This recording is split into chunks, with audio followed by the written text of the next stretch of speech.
Tonight we're going to journey back over 2,000 years to experience life as a Roman legionnaire, one of the most disciplined and effective soldiers in human history. We'll walk in the hobnailed boots of a common soldier serving in the mighty legions that built and defended an empire stretching from Britain to the deserts of Africa. If you're enjoying these historical journeys, I'd really appreciate a like or subscribe. I'm curious where you're listening from tonight, so drop a comment with your location and what time it is there. Now, find a comfortable position, take a slow, deep breath, and let yourself sink into relaxation as we travel back to the ancient world together. Congratulations, you've just awakened in your tent at a Roman military camp somewhere along the Rhine frontier in Germania. The year is 98 AD, during the reign of Emperor Trajan, and you are Marcus Flavius, a 24-year-old legionnaire from a small farming village outside Rome. The pre-dawn darkness is broken only by the faint glow of the watchfires maintained throughout the night by the sentries. Your tent, shared with 7 other men of your contubernium, smells of leather, wool, wood smoke, and the unwashed bodies of soldiers who have been on campaign for months. The leather tent above you, called a papilio because of its butterfly shape when erected, provides adequate shelter from the elements but little comfort. Your bed is a simple straw mattress laid on the hard ground, covered by a woolen blanket that has seen better days. The familiar ache in your back reminds you that despite 3 years of military service, you still haven't grown completely accustomed to sleeping on the ground night after night. Beside you, your tent mates begin to stir as the first notes of the bucina, the military horn, echo across the camp. Gaius Antonius, a grizzled veteran from the hills of Latium who has served for 15 years, sits up with a grunt that speaks to old wounds and aging joints. At 35, he's ancient by military standards, but his experience has kept him alive through countless campaigns and made him the unofficial leader of your tent group. "Another glorious day in the service of Rome," he mutters, his voice rough with sleep and the permanent hoarseness that comes from years of shouting orders across battlefields. Despite his complaints, you know Gadius loves the legions more than life itself. He's extended his service twice rather than retire to a civilian life that would seem tame after decades of military discipline and camaraderie. You reach for your water container, a bronze vessel that holds about a day's ration of water, and take a careful sip. Water is precious on the frontier, where supply lines stretch hundreds of miles back to civilized territory. The liquid is warm and has a metallic taste from its container, but it wets your throat and helps chase away the fog of sleep. Outside your tent, the camp is coming alive with the sounds of 20,000 men beginning their daily routine. You can hear the creak of leather armor being donned, the clink of metal as weapons are checked, and the low murmur of conversations in Latin mixed with the various dialects of the empire. Your legion, the 14 Gemina, draws recruits from across the Roman world: Gauls from southern France, Iberians from Spain, Greeks from the eastern provinces, and native Italians like yourself. The smell of cooking food begins to drift through the camp as the morning meal is prepared. Today, like most days, it will be a porridge made from barley or wheat, supplemented with whatever vegetables the foraging parties have managed to procure from the surrounding countryside. If you're fortunate, there might be some bacon or salt pork to add flavor to the bland mixture. The cooks, soldiers detailed from the ranks for this duty, work over large bronze cauldrons, stirring the morning meal while cursing the quality of the grain and the inadequacy of their equipment. You begin the process of dressing for the day, a routine so ingrained by now that you could perform it in complete darkness. First comes your tunic, a simple woolen garment that reaches to mid-thigh, dyed the deep red that marks you as a Roman soldier. Over this goes your leather belt, reinforced with bronze studs and supporting the scabbard for your gladius, the short sword that is the legionnaire's primary weapon. Next comes your armor, the lorica segmentata, that has protected Roman soldiers for generations. Bands of iron are held together by bronze hinges and leather straps, creating a flexible yet strong protection for your torso. You've learned to don this complex piece of equipment quickly, but it still requires assistance from your tent mates to properly secure all the fastenings. The armor weighs nearly 20 pounds, but after 3 years of wearing it daily, it feels as natural as clothing. Your helmet, the galea, sits nearby waiting to be donned. The bronze and iron construction provides excellent protection for your head, while the decorative plume, made from horsehair dyed red, marks your status as a legionnaire. Continues down the line. When the centurion reaches you, his eyes scan your equipment with practiced efficiency. Your armor is properly secured, your sword sharp and oiled, your javelin points gleaming in the early morning light. He pauses briefly at your shield, examining the leather covering and the bronze reinforcements around the rim. Satisfied, he moves on without comment. The highest praise a Roman soldier can receive. Breakfast comes after the inspection, eaten standing in formation while the officers conduct their morning briefing. The porridge is hot and filling, if not particularly flavorful. You've learned to appreciate any warm meal during campaign season, having experienced too many days of cold rations or no food at all when supply lines were disrupted by enemy action or bad weather. As you eat, your thoughts turn to home and the family you left behind 3 years ago.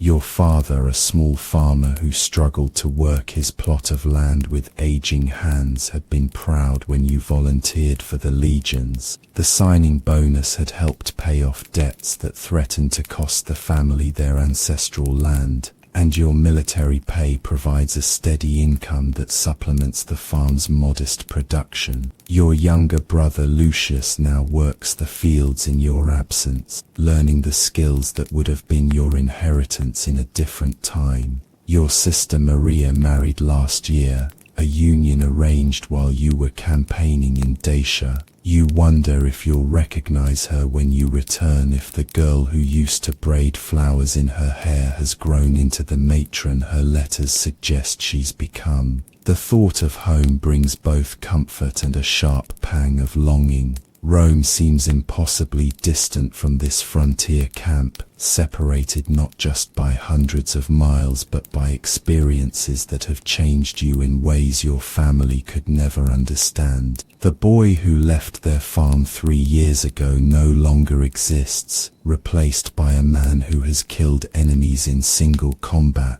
who has seen cities burn and populations enslaved, who sleeps with a sword at his side and wakes to the sound of military horns. Century, prepare to march. The centurion's command cuts through your reverie, bringing you back to the immediate reality of another day's duties. Today's assignment is a patrol along the river frontier, checking for signs of Germanic raiders and maintaining Roman presence in a region where the empire's authority is constantly challenged by restless tribes beyond the border. Thus, you shoulder your pack, a leather construction that holds your personal belongings and several days' rations. The weight is substantial, nearly 60 pounds when fully loaded with armor, weapons, tools, and supplies. Roman soldiers are expected to carry everything they need for extended operations, earning them the nickname Marius's mules after the general who standardized the army's equipment and tactics. Your shield, the scutum, hangs across your back when marching, The curved rectangular construction of wood, leather and bronze provides excellent protection in battle, while its standardized design allows for the coordinated tactics that make Roman formations so effective.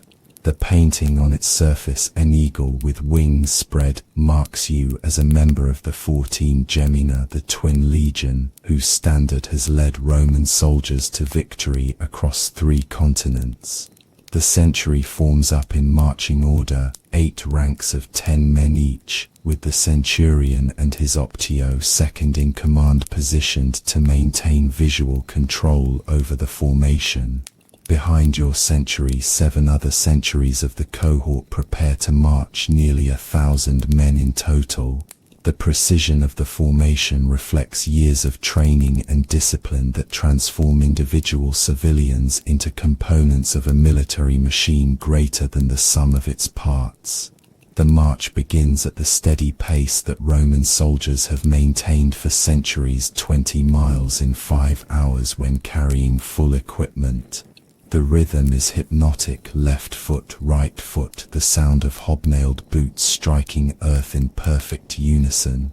The road beneath your feet is a marvel of Roman engineering, its stone construction and careful drainage ensuring that it remains passable regardless of weather conditions. As you march, the landscape of Germania unfolds around you. Dense forests stretch to the horizon, broken by clearings where Germanic tribes practiced their primitive agriculture. The trees seem to press close to the road, their shadows creating pools of darkness where enemies might lurk. This is not the civilized countryside of Italy, with its ordered vineyards and olive groves, but a wild frontier where nature still holds dominion over the works of man. The morning air is crisp and clean, carrying the scent of pine and the distant smoke of cooking fires from a Germanic settlement somewhere beyond the trees. You've learned to read such signs during your frontier service. The quality of smoke that indicates peaceful cooking versus the thick black clouds of buildings set ablaze, the sound of wind through leaves versus the whisper of hidden movement. The normal cries of forest birds versus the unnatural silence that precedes an ambush. Beside you, young Marcus Brutus maintains the steady pace despite his obvious fatigue. At 18, he's the newest member of your contubernium, having arrived at the camp just 2 months ago, fresh from training at Rome. His armor still bears the shine of newness, and his face shows the strain of adapting to the physical demands of frontier service. You remember your own first weeks in the legions, the aching muscles and blistered feet that gradually gave way to the iron endurance of a veteran soldier. Keep your eyes on the tree line, you murmur to him during a brief rest halt. Germanic scouts could be watching us even now, counting our numbers and looking for signs of weakness. The boy nods seriously, his hand unconsciously moving to check that his sword is loose in its scabbard. Good instincts, you think. He might survive his first year if he continues to learn quickly. The column reaches the Rhine by midday, the broad river forming a natural barrier between the civilized world of Rome and the barbarian territories beyond. A small fort guards the crossing point, its wooden walls and watchtowers manned by auxiliary troops, non-citizen soldiers who serve Rome in exchange for eventual citizenship and the rights it confers. These men, drawn from the provinces and allied tribes, provide specialized skills that complement the heavy infantry role of the legions. You're assigned to guard duty at the ferry crossing, while other centuries patrol upstream and downstream. The ferry itself is a simple but effective construction, a flat wooden platform supported by inflated animal skins and guided by ropes stretched across the river. German merchants occasionally use this crossing to trade with Roman settlements, their crude boats laden with furs, amber, and the occasional slave captured in intertribal warfare. Standing watch beside the brown waters of the Rhine, you reflect on the strange turns of fate that brought you to this distant frontier. 3 years ago, you were concerned with harvests and livestock, the seasonal rhythms of agricultural life that had governed your family for generations. Now you stand armed and armored at the edge of the known world, a guardian of civilization against the chaos that lies beyond Rome's borders. A movement across the river catches your attention, a small group of Germanic tribesmen watering their horses at the far bank. They're too distant to pose any immediate threat, but you make note of their numbers and appearance for the evening report. 5 men, all carrying spears and shields, their long hair and beards marking them as members of one of the Suebi tribes that dominate this region. They notice your presence as well, staring across the water with expressions that mix curiosity and hostility. For a moment you wonder about their lives, the villages they call home, the families waiting for their return, the gods they worship in their sacred groves. They're enemies of Rome, certainly, but they're also men not unlike yourself, shaped by circumstances of birth and history beyond their control. In another world you might have shared a cup of wine and swapped stories of home. In this world, duty and empire place you on opposite sides of an unbridgeable divide. The Germanic riders eventually move on, disappearing into the forest without incident. Such encounters are common along the frontier, brief moments of mutual recognition between enemies who might soon face each other in battle. The actual fighting, when it comes, is usually swift and brutal, leaving little time for philosophical reflection on the humanity of one's opponents. As afternoon wears into evening, the patrol prepares to return to camp. The march back is uneventful, the column maintaining its disciplined formation despite the fatigue that comes from a day of constant vigilance. The familiar sight of the camp's walls and watchtowers brings a feeling of relief, even though you know that safety is always relative on the frontier. The evening routine begins as soon as the sentry returns to camp. Weapons must be cleaned and inspected, armor checked for damage, reports written and submitted to the cohort commanders. You take special care with your gladius, using oil and a whetstone to maintain the razor edge that could mean the difference between life and death in close combat. The blade is perfectly balanced, designed for the short, stabbing thrusts that Roman training emphasizes over the wild swinging favored by barbarian warriors. Dinner is a more substantial meal than breakfast. Bread baked in the camp ovens, cheese and olives brought up by the supply trains, and if fortune smiles, some fresh meat procured by hunting parties or purchased from local farmers. The food is prepared and shared within the contubernium, the 8-man tent group that forms the basic social unit of Roman military life.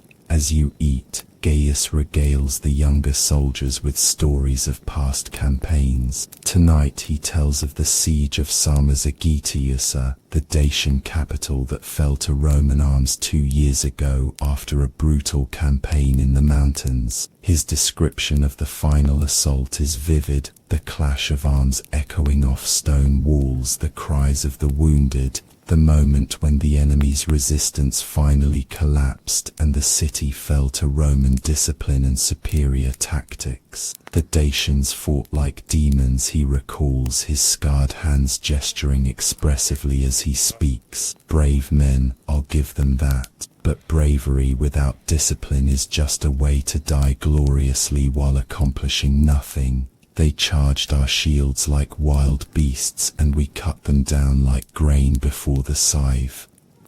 Young Marcus listens with wide eyes, hanging on every word. You remember having the same fascination with combat stories during your early days in the legions, before experience taught you that the reality of battle is far messier and more terrifying than any tale told around a campfire. Horus and Young Marcus listens with wide eyes, hanging on every word. Still, Gallius's stories serve a purpose beyond entertainment and naivety. They teach lessons about tactics, courage, and the importance of trusting in your training and your fellow soldiers. As darkness falls completely, the camp settles into its nighttime routine. Watchfires are built at regular intervals, their light pushing back the darkness that might conceal enemy infiltrators. Sentries take their positions on the walls and at the gates, beginning the long vigil that will continue until dawn. The password for tonight is Victoria. Victory, a reminder of Rome's ultimate purpose on this frontier. In your tent, you take advantage of the brief leisure time to write a letter home. By the light of a small oil lamp, you carefully form the Latin letters on a piece of papyrus, describing your daily routine while carefully avoiding any details that might worry your family unnecessarily. You mention the beautiful countryside of Germania, the friendships you've formed with your fellow soldiers, and your hope of returning home for a visit when your current posting ends. What you don't mention is the constant danger, the nights when Germanic raiders probe the camp's defenses, the friends you've lost to disease and enemy action, or the way frontier service changes a man's perspective on life and death. Some truths are better left unwritten, preserved for the conversations you'll have face to face when you return to the world beyond the eagles. The letter completed, you prepare for sleep. Your armor goes on a wooden stand beside your bedroll, positioned so you can don it quickly if the alarm sounds during the night. Your sword remains within arm's reach, its familiar weight a comfort in the darkness. These precautions have become second nature during your frontier service, automatic responses to the ever-present possibility of attack. As you lie on your straw mattress, listening to the breathing of your tent mates and the distant sounds of the night watch, your thoughts turn to the future. You have 2 more years remaining in your enlistment, assuming you survive the dangers of frontier service.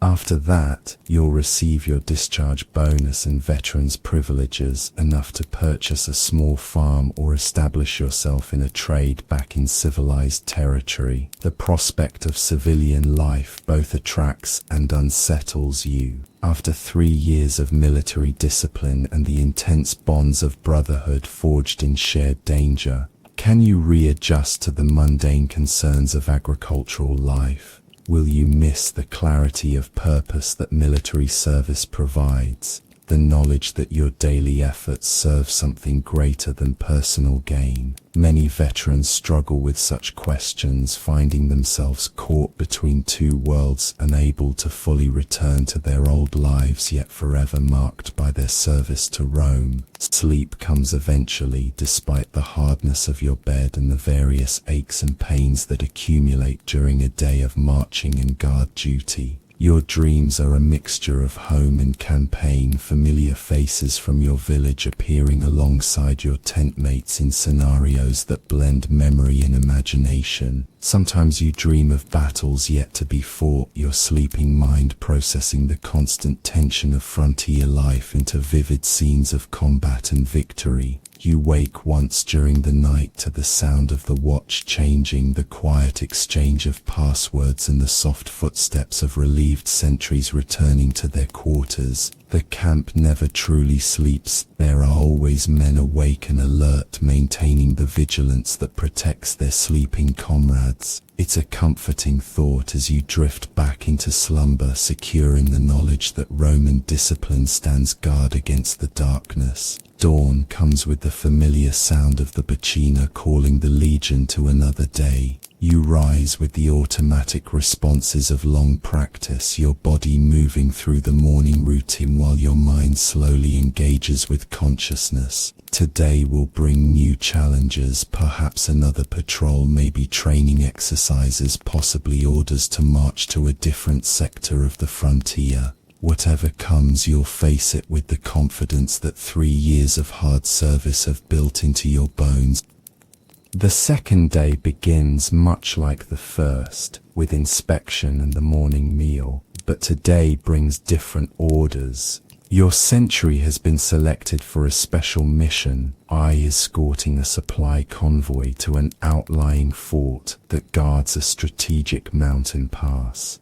It's considered a routine assignment, but on the frontier, routine can become deadly with little warning.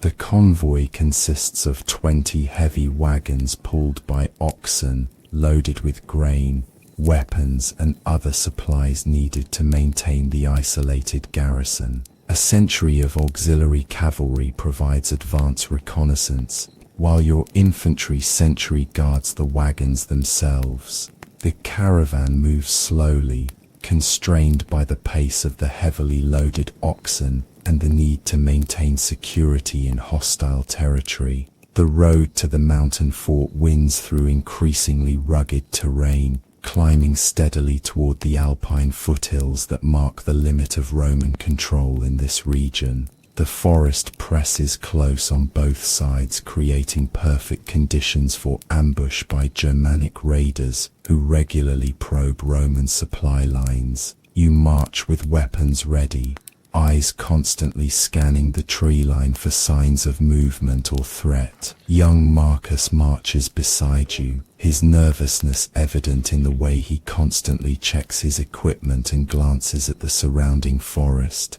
"What if we're attacked?" he asks during a brief rest halt, his voice carefully controlled but unable to completely hide his fear. "Then we do our job," you reply simply. "We protect the supplies, follow our training and trust in our comrades." Fear is natural, even veterans feel it. The difference is that experience teaches you not to let fear control your actions. Gaius nods approvingly at your words. "Good advice," he adds. "I've been afraid in every battle I've fought, but I've never let it stop me from doing my duty." Fear keeps you alert and alive if you master it. Let it master you, and you're dead. The conversation is interrupted by a signal from the cavalry scouts ahead. 3 short blasts on a horn that indicate possible enemy contact. The convoy immediately adopts defensive formation, the wagons closing up while the infantry deploys to protect the flanks. Your sentry spreads out along the left side of the road, shields ready and javelins prepared for throwing. Minutes pass in tense silence before the all-clear signal sounds. The scouts have investigated what turned out to be a small group of local farmers gathering firewood. Civilians who scattered at the first sight of Roman cavalry will pose no military threat. The convoy resumes its movement, but the brief alarm serves as a reminder that danger can appear without warning in this contested territory. By midday, the caravan reaches the first checkpoint, a small watchtower manned by a half-dozen auxiliaries whose job is to observe and report movement along the mountain approaches. The tower's commander, a grizzled Gallic veteran named Brennus, provides an update on local conditions. Germanic raiding parties have been active in the area, though none have been spotted for the past 3 days.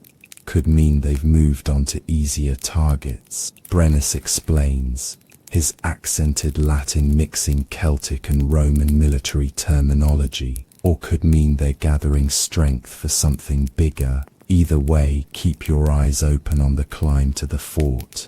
The final approach to the mountain fort is the most dangerous part of the journey. The road narrows as it climbs through a rocky gorge, with steep slopes on both sides that provide excellent cover for attackers. The convoy's pace slows even further as the oxen strain against the grade, their heavy breathing and the creak of wagon wheels echoing off the canyon walls. You notice Gaius has moved to a position where he can watch both the road ahead and the slopes above, his experienced eye reading the terrain for signs of ambush. His tension communicates itself to the younger soldiers, who unconsciously tighten their grip on their weapons and increase their vigilance. After 15 years of frontier service, Gaius has developed instincts that have kept him alive through dozens of similar situations. The attack, when it comes, unfolds exactly as Roman training has prepared you to expect.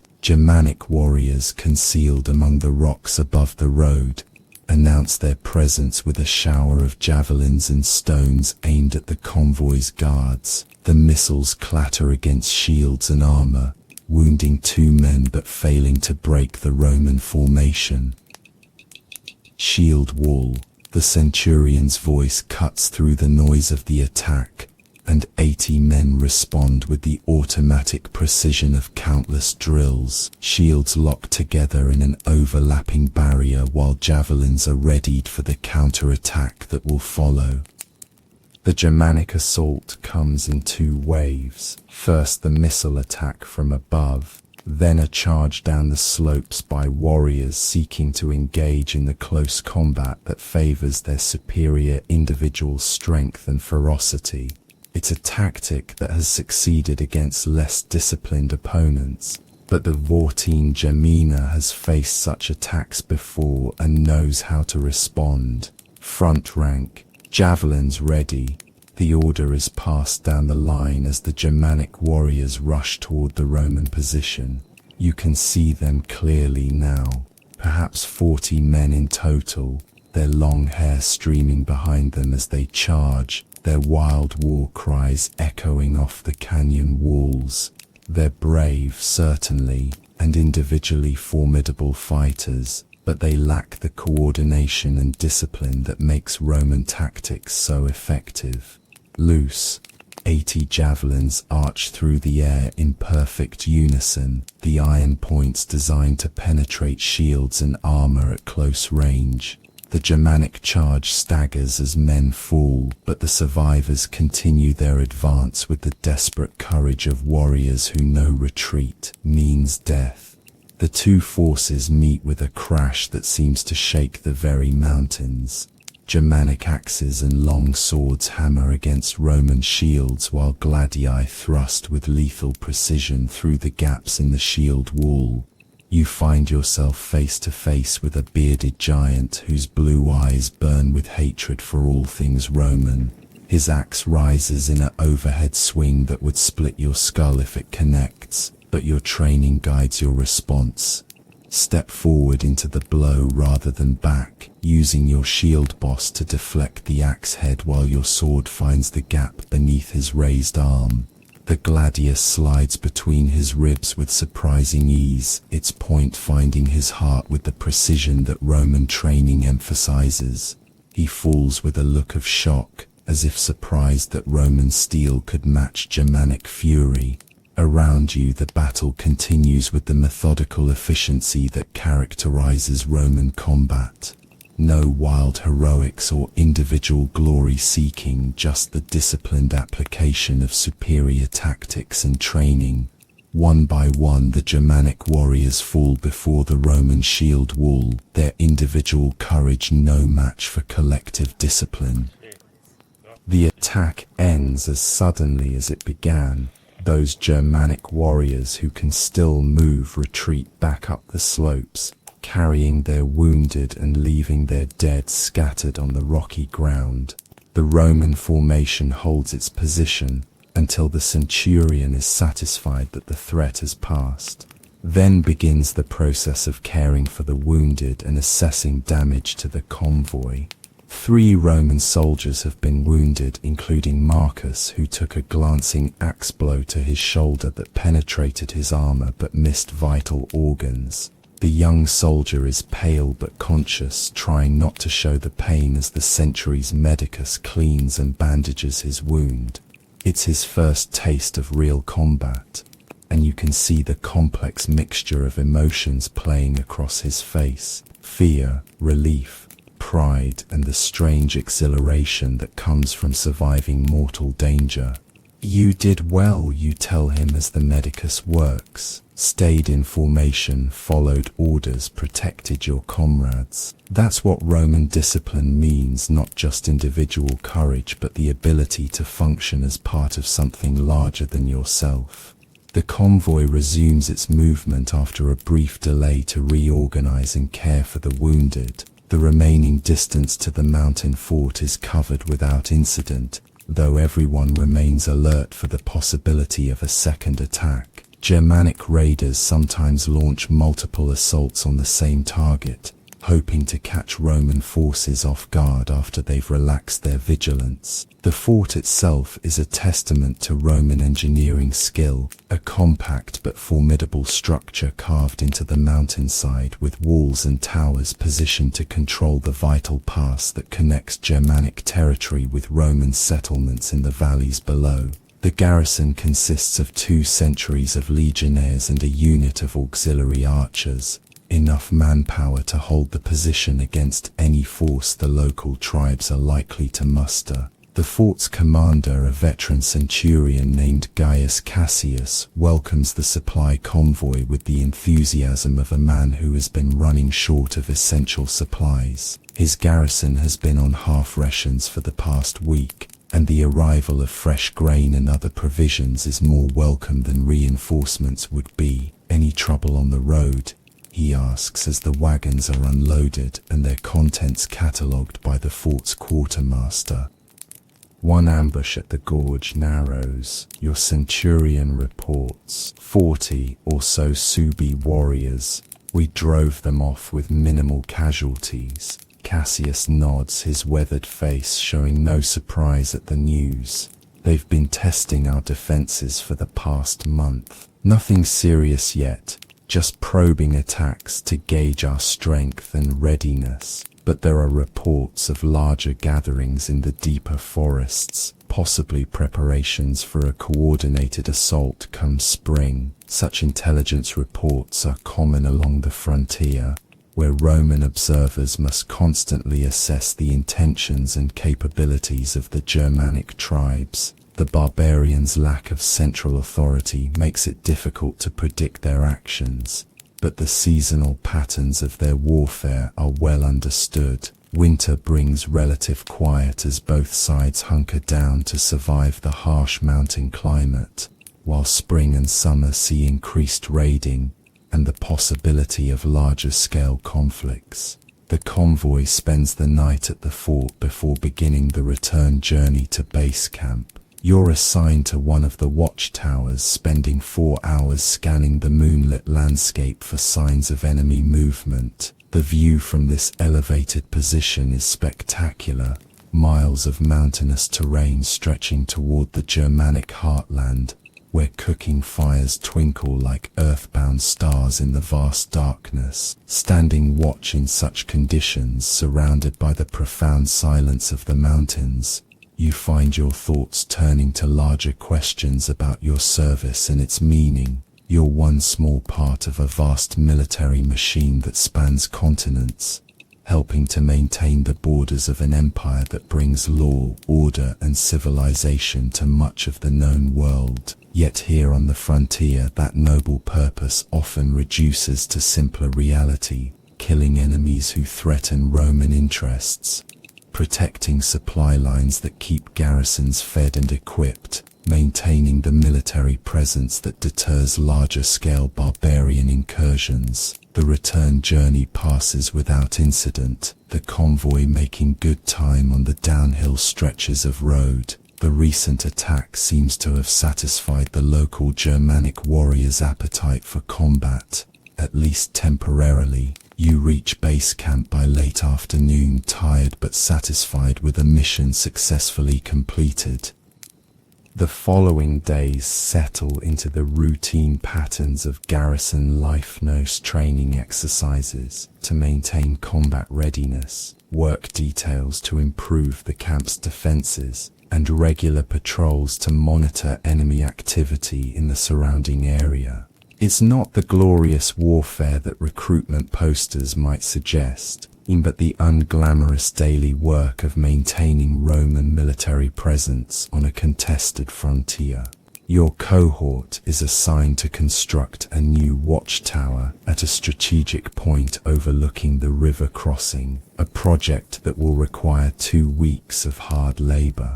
Roman soldiers are expected to be engineers and builders as well as fighters, capable of constructing the roads, bridges, and fortifications that support military operations. The work is back-breaking, cating timber, moving stones, digging foundations, but it serves the dual purpose of improving defenses while keeping the men occupied and fit. During the construction work, you have an opportunity to observe the remarkable organization that makes Roman military engineering so effective. Every man knows his role and performs it with practiced efficiency. Surveyors mark out the precise dimensions and angles required for the structure. Carpenters shape timber with tools that would be the envy of civilian craftsmen. Stonemasons cut and fit blocks with joints so tight that mortar is almost unnecessary. The tower rises steadily day by day, its height eventually providing a commanding view of the river and the approaches from Germanic territory.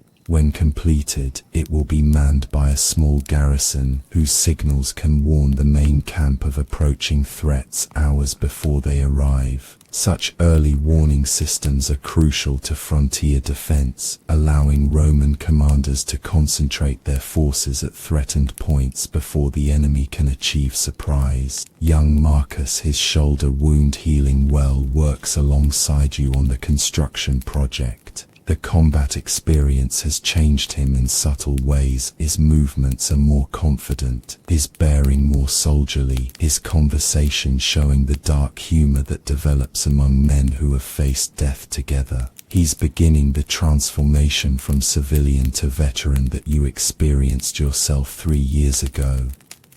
"Do you ever wonder what we're really accomplishing here?" he asks during a rest break, gesturing toward the half-completed tower. "We build watchtowers. They tear them down when we're not looking. We patrol their territory. They raid ours when we're elsewhere. Sometimes it feels like an endless cycle with no real purpose." It's a question that many soldiers ask themselves, especially during the long months of frontier service when the larger strategic picture can seem obscure. You remember having similar doubts during your own early service, before experience taught you to appreciate the broader context of Roman military policy. "Think of it this way," you reply. "Every tower we build, every patrol we conduct, every show of force along the frontier sends a message to the tribes beyond the river. It tells them that Rome is strong, that Roman territory is defended, that any attack will meet organized resistance. Most of the time, that's enough to keep them peaceful."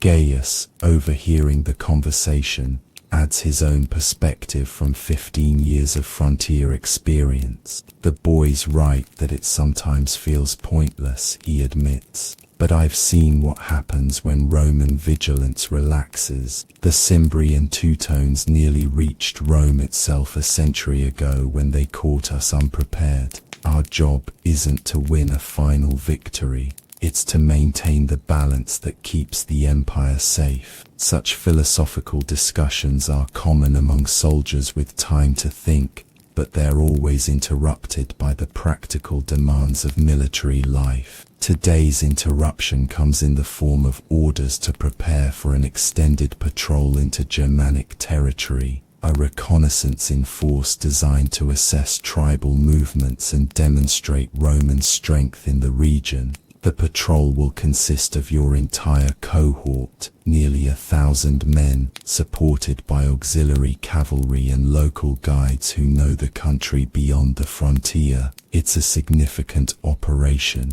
requiring careful planning and coordination to avoid the fate of Varus and his 3 legions, who were annihilated in these same forests almost a century ago when they ventured too far from their supply lines and fell into a carefully planned ambush. Preparations begin immediately. Extra rations are prepared and distributed. Weapons are sharpened and armor repaired, and the complex logistics of moving 1,000 men through hostile territory are worked out by the cohort's officers and staff. Maps are studied, escape routes planned and contingencies discussed for every conceivable scenario. You spend the evening before departure writing another letter home, though this one carries a different tone than your previous correspondence. Without explicitly stating the dangers of the upcoming mission, you try to convey your love for family and appreciation for the life you knew before military service. It's the kind of letter soldiers write before operations that might not allow for future correspondence. The patrol departs at dawn, marching in battle formation with advance guards and flanking parties maintaining security on all sides. Crossing the Rhine by ferry is a complex operation requiring several hours to transport the entire force, during which the column is vulnerable to attack by enemy forces concealed on the far bank. But the crossing is completed without incident, and the cohort forms up on Germanic soil for the advance into the interior. The landscape beyond the frontier is markedly different from Roman territory. Where Roman engineering has imposed order on nature, straight roads, cleared fields, organized settlements, here the wilderness reigns supreme. Ancient forests stretch to the horizon, their canopy so thick that little sunlight penetrates to the forest floor. The paths are game trails worn by generations of deer and wild boar, winding and treacherous, forcing the Roman column to move at a fraction of its normal pace. The silence is unnerving after the constant activity of camp life. No sound of hammers on anvils, no shouted orders from drilling instructors, no rumble of supply wagons. Just the whisper of wind through leaves, the distant call of forest birds, and the muffled sound of 1,000 men trying to move quietly through terrain that seems designed to betray their presence. Every snapped twig, every clank of equipment, every muffled curse from a soldier struggling with the undergrowth seems to echo through the forest like a beacon announcing Roman presence to any watchers. You march in the third rank of your century, close enough to the front to respond quickly to orders, but far enough back to avoid the first shock of any ambush. Ray Marcus moves beside you, his eyes constantly scanning the forest around you with the hypervigilance of someone who has recently learned that death can come without warning. His wound has healed well, leaving only a thin scar on his shoulder and a new wariness in his manner. The column halts frequently as the advance guard investigates potential threats. A movement glimpsed between trees that might be a deer or might be a Germanic scout, tracks in the soft earth that could indicate recent enemy passage, the remains of a campfire that might be days or hours old. Each halt requires the entire force to deploy into defensive positions while the threat is assessed, a time-consuming process that limits the patrol's progress to a few miles per day. By evening of the first day, the cohort has penetrated perhaps 8 miles into Germanic territory, far enough to be beyond easy retreat, but not so far as to risk the fate of Varus's legions.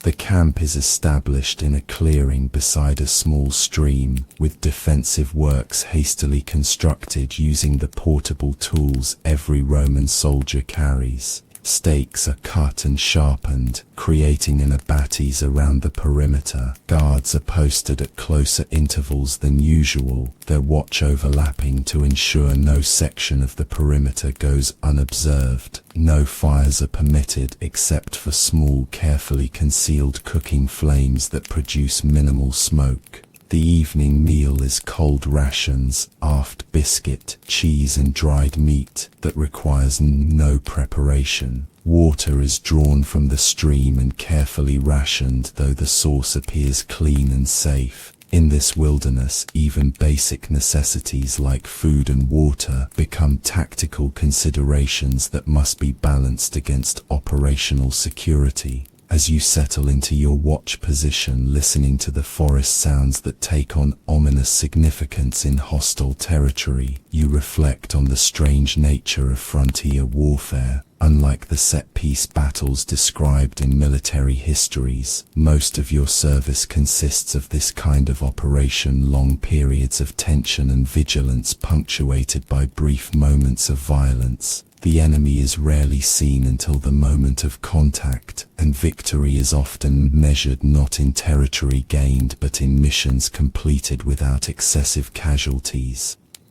The second day brings the first real contact with the enemy. Germanic scouts are spotted observing the Roman column from a ridgeline about half a mile distant. They make no attempt to hide their presence, sitting their horses boldly in full view while counting Roman numbers and assessing the force's capabilities.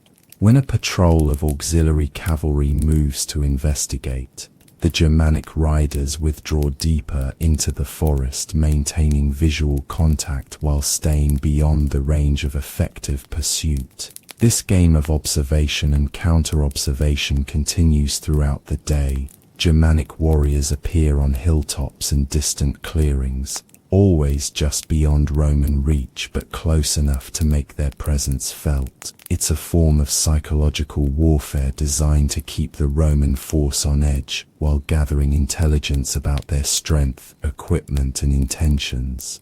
The constant surveillance takes its toll on the men's nerves. Soldiers who have faced direct assault with steady courage find this unseen menace more unnerving than open combat. At least in battle, the enemy is visible, and the outcome is decided quickly.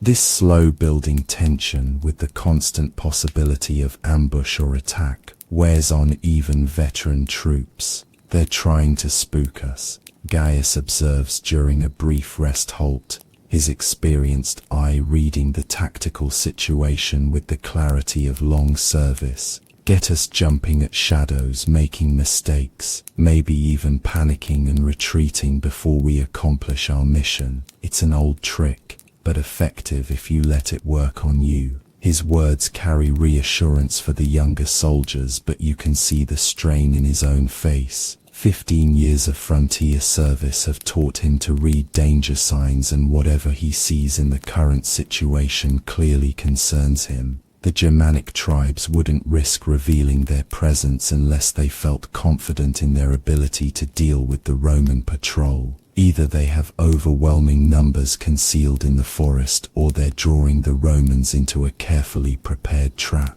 The Germanic force finally reveals itself, not as the small raiding party the Romans might have hoped to encounter, but as a significant tribal army numbering in the thousands. They appear suddenly in a large clearing ahead of the Roman advance, drawn up in rough battle order with their chiefs and champions prominently displayed in the front ranks. The sight is both magnificent and terrifying. Germanic warriors in their prime, many bearing the scars of previous battles, armed with long swords, axes, and spears that gleam in the filtered sunlight. Their shields are painted with tribal symbols: boars, wolves, ravens, that speak to their connection with the wild forces of nature. Behind the warriors stand women and children, the entire tribe apparently committed to this confrontation with Roman power. It's clearly a deliberate challenge, the kind of formal battle that Germanic culture values but Roman tactics usually avoid. The tribes want a test of strength, warrior against warrior, courage against courage, while Roman doctrine emphasizes maneuver, logistics, and the coordinated application of superior military technology. The cohort commander faces a critical decision: accept the challenge and risk his force in a direct confrontation, or attempt to withdraw and possibly be caught at a disadvantage during the retreat. The decision comes quickly. Roman horns sound the signal for battle formation, and 1,000 men deploy with the precision of a complex mechanism. Centuries arrange themselves in the standard three-line formation that has served Rome for centuries: hastati in front, Princeps in the center, triarii in reserve. Your century takes position on the right flank of the hastati, where your experience and reliability can anchor the line if the battle develops unfavorably. The Germanic host begins its advance with a sound like approaching thunder amid the rhythmic clash of weapons against shields that serves as both battle cry and intimidation tactic. Individual warriors break from the ranks to perform ritual combat dances, calling out challengers and boasting of their prowess in previous battles. It's magnificent theater designed to inspire their own forces while demoralizing their enemies. The Roman response is characteristically different. No emotional displays, no individual heroics, just the quiet competence of professional soldiers preparing for work. Officers move along the lines, making final adjustments to the formation. Veterans check their equipment one last time while offering quiet advice to younger soldiers. The silence is more intimidating than any war cry, suggesting a confidence that needs no vocal expression. Remember your training, Centurion Valerius calls to your century as the Germanic host draws closer. Stay in formation, support your comrades, trust your equipment. We've done this before, and we'll do it again. Rome expects every man to do his duty. The speech is brief and practical, focusing on tactical concerns rather than appeals to honor or glory. Roman military culture emphasizes competence over courage, though both are required in the coming fight. The men respond with the quiet nods and grim smiles of soldiers who understand their role in the larger tactical picture. The Germanic charge comes with devastating fury. Hundreds of warriors rushing forward with weapons raised, their war cries echoing through the forest. They cover the ground between the two forces with surprising speed, their individual courage and physical prowess clearly superior to anything the Romans can match on a man-to-man basis. But individual superiority means little against collective discipline, as the Germanic tribes are about to rediscover. The Roman response unfolds with mechanical precision. The front ranks launch their pila, the heavy javelins designed to penetrate shields and disrupt enemy formations. The iron points punch through Germanic shields and armor, dropping dozens of warriors and disrupting the momentum of their charge. Before the survivors can close the remaining distance, a second volley of pila completes the work of breaking up the attack. The surviving Germanic warriors reach the Roman line in scattered groups rather than as a coordinated force, their charge broken by the missile fire and the natural obstacles of the battlefield. They crash against the Roman shields with tremendous force, but the formation holds, absorbing the impact and beginning the methodical work of destroying the enemy piecemeal. You find yourself face to face with a Germanic champion, a giant of a man whose scarred torso speaks of many previous battles. His long sword whistles through the air in great sweeping arcs designed to cleave through armor and bone alike. It's an impressive display of individual skill, but your training has prepared you for exactly this situation. Instead of trying to match his reach and power, you work within the Roman system, Mesa shield up to deflect his blows. Gladius thrust forward in short, controlled attacks that probe for weaknesses in his defense. The Germanic style sacrifices accuracy for intimidation, creating openings that Roman training teaches you to exploit.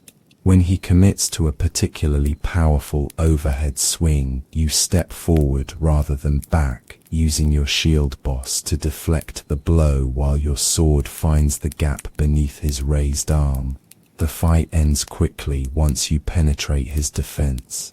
The Gladius is designed for precisely this kind of close quarters work, its short blade finding vital organs with surgical precision.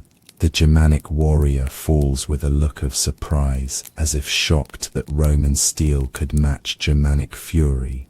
Around you, similar scenes play out as disciplined professionalism overcomes individual heroism.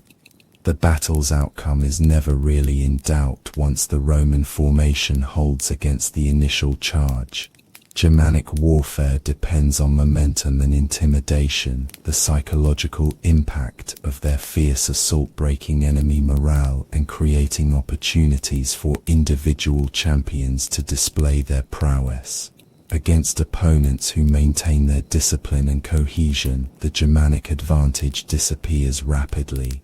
The tribal army begins to break apart as casualties mount and the Romans methodically push forward. Germanic warriors brave enough individually but lacking the tactical coordination to maintain a cohesive defense fall back in increasing disorder. What began as an organized retreat quickly becomes a rout as panic spreads through the tribal ranks. The Roman pursuit is limited and disciplined. Unlike Germanic warriors who might chase fleeing enemies until exhaustion or ambush claims them, Roman soldiers advance only far enough to secure the battlefield and collect trophies that will demonstrate their victory. Wounded enemies are dispatched quickly and efficiently, while the Roman wounded receive immediate medical attention from the centuries Medici.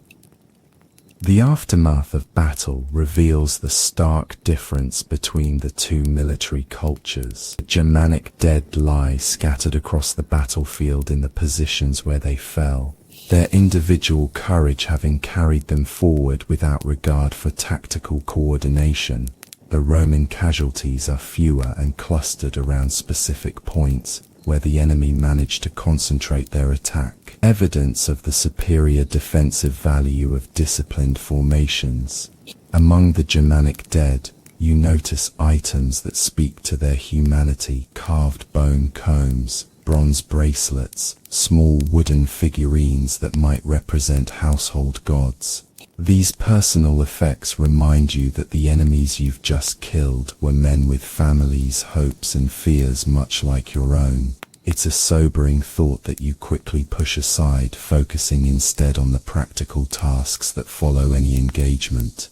The cohort spends the rest of the day securing the battlefield and caring for the wounded. Roman casualties are surprisingly light, perhaps 30 men killed and twice that number wounded, most with injuries that will allow them to return to duty within weeks. It's a testament to the effectiveness of Roman training and equipment, but also to the tactical skill of the officers who managed the battle. Marcus has survived his first major engagement unscathed, though the experience has clearly affected him deeply. The boy who joined your contubernum months ago with stars in his eyes now moves with the measured pace of someone who has seen the reality of warfare. He helps gather equipment from the battlefield with steady hands, but his eyes hold the distant look that comes from processing experiences beyond normal human comprehension. Different from the skirmish at the supply convoy he observes as you clean your weapons together in the aftermath of victory. More organized, more deliberate, almost like a ritual rather than a fight. You nod, understanding what he means. The formal nature of the Germanic challenge and the Roman response gave the battle an almost ceremonial quality despite its deadly earnestness. Both sides fought according to their cultural values, Germanic warriors seeking individual glory and the chance to display their courage, Roman soldiers demonstrating the superiority of discipline and collective action. As evening falls, the cohort prepares for the return march to Roman territory. The mission's objectives have been accomplished, tribal strength assessed, Roman military superiority demonstrated, and a significant portion of the local Germanic force eliminated. Intelligence gathered during the operation will inform future military planning, while the victory will discourage other tribes from testing Roman resolve in the immediate future. The march back to the frontier takes on a different character than the cautious advance into enemy territory. The men move with the confidence of victors, their successful engagement having proven once again the effectiveness of Roman military methods. The Germanic scouts who shadow the column keep their distance, apparently having lost their appetite for close observation of Roman capabilities.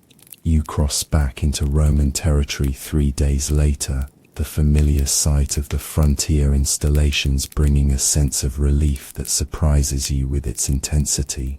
The wooden walls and watchtowers that seemed primitive compared to the stone fortifications of Rome now appear as bastions of civilization against the wilderness beyond.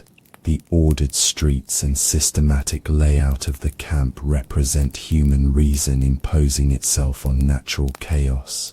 The cohort's return is greeted with the enthusiasm typical of successful military operations.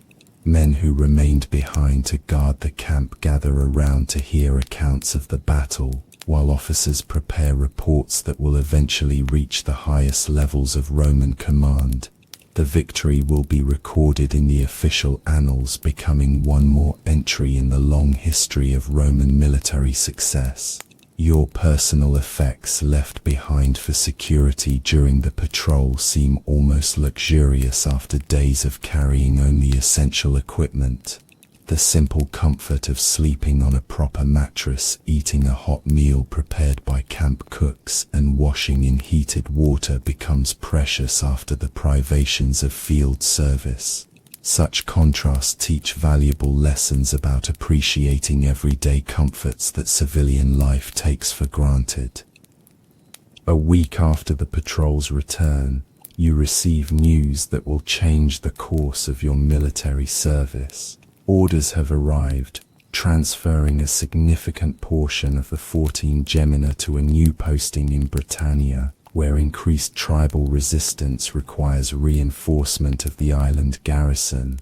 Your century is among those selected for the transfer, meaning you'll soon leave the Germanic frontier for service in the distant province that marks the northwestern limit of Roman power.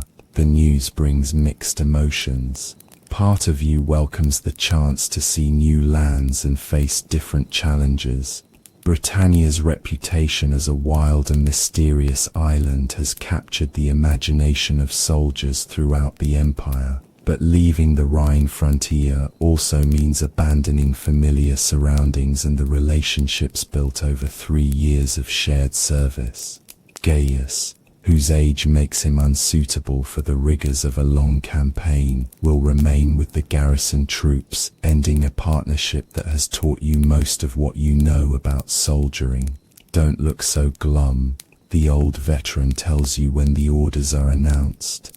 Britannia's a good posting for a young soldier looking to advance his career, plenty of action to test your skills. Good climate compared to this frontier, and the natives there brew excellent beer once you acquire a taste for it. His words carry encouragement, but you can see the sadness in his eyes at the prospect of losing comrades he's fought beside for years. Military life creates intense bonds between soldiers, but the necessities of service constantly break those bonds as men are transferred, promoted, retired, or killed.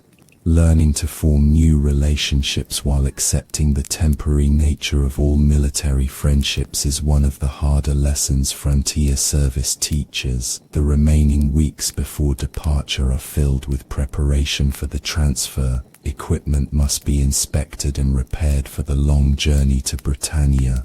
Personal affairs require settling niece debts paid, letters written, arrangements made for the disposition of property that can't be carried on campaign. You spend considerable time writing to your family explaining the upcoming transfer and providing what assurance you can about the continued regular payment of your military salary. The journey to Britannia begins with a march back across Gaul to the Channel ports where ships wait to transport the legion across the narrow waters that separate the continent from the mysterious island. It's a journey of several hundred miles through peaceful countryside where Roman rule has been established for generations, a sharp contrast to the contested frontier you're leaving behind. The Gallic countryside showcases Roman civilization at its most impressive. Well-maintained roads connect prosperous cities whose architecture demonstrates the successful fusion of local traditions with Roman engineering. Villas surrounded by productive farms dot the landscape, their owners representing the Gallic aristocracy that has prospered under Roman rule. Markets bustle with trade goods from across the empire, while Roman law and administration provide the stability that allows commerce and culture to flourish. For soldiers accustomed to frontier conditions, traveling through peaceful provinces provides a reminder of what their service protects. The farmers working their fields, the merchants conducting their business, the children playing in village squares all depend on the military strength that keeps the barbarians beyond the borders. It's a sobering responsibility and a source of pride for those who bear arms in Rome's service. The Channel crossing to Britannia proves more challenging than anticipated. Autumn storms have made the waters rough, and many soldiers who face barbarian warriors without flinching discover they have no stomach for the motion of ships at sea. You're fortunate to be among those unaffected by seasickness, allowing you to help care for comrades whose military discipline crumbles in the face of naval transportation. Marcus suffers particularly badly during the crossing, his face taking on a greenish pallor that makes him look more dead than alive. I'd rather face a dozen Germanic warriors than spend another hour on this floating torture device, he groans between bouts of seasickness that leave him weak and miserable. The crossing takes only a few hours, but those hours feel like days to the suffering soldiers. When the British coast finally appears through the autumn mist, the collective sigh of relief from the transported legion is audible even over the sound of wind and waves. Solid ground has never seemed more precious than when you step off the transport ships onto the wooden docks of Rutupia, the port that serves as Britannia's primary connection to the continent. Britannia's landscape proves as different from Gaul as Gaul was from Germania, where the continent features broad plains and gentle hills. This island presents a more dramatic geography of steep downs, dense forests and river valleys that cut deep channels through the countryside. The climate is noticeably milder than the Germanic frontier, but the constant mist and frequent rain create a dampness that penetrates everything and seems impossible to completely escape. The march from the port to your assigned posting takes you through countryside that shows the mixed success of Roman rule in Britannia. Some areas display the ordered agriculture and prosperous settlements typical of fully Romanized provinces. Others remain stubbornly native in character, their inhabitants maintaining traditional ways of life with only minimal accommodation to Roman requirements. The British tribes themselves prove more sophisticated than the Germanic peoples you fought on the continent. Their settlements are larger and more complex, their metalwork superior, their military tactics more organized.